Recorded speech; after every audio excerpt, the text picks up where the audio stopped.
Moi, ce que je veux, c'est que le 1er juillet, les 2 ou 3 ministres chargés des réformes, l'économie et les finances, le travail pour l'essentiel, arrivent avec des textes prêts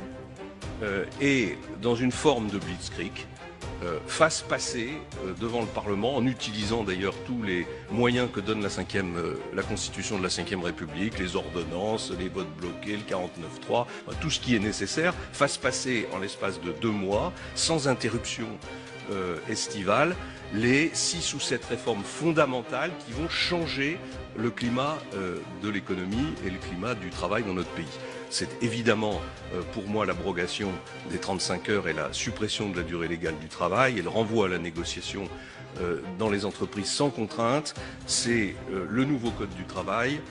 c'est la réforme de la fiscalité du capital, fondamentale pour relancer l'activité économique dans notre pays,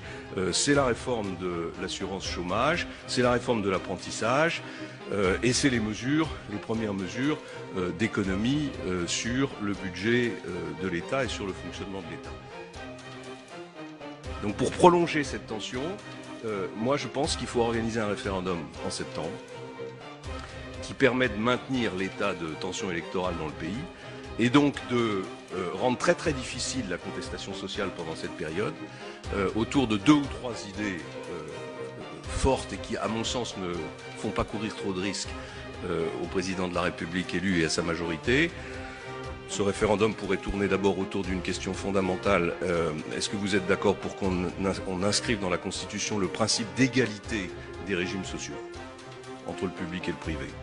Inscrit dans la Constitution de la République française, ça rendrait ensuite absolument obligatoire et nécessaire la convergence des régimes sociaux. Deuxième question, est-ce que vous êtes d'accord pour fusionner les départements et les régions? Troisième question, est-ce que vous êtes d'accord pour supprimer un certain nombre de parlementaires, diminution du nombre de parlementaires?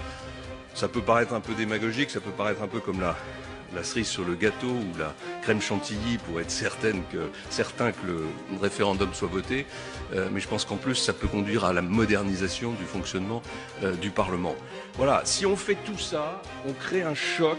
qui, à mon sens, rend très très très difficile la réaction sociale que vous craignez.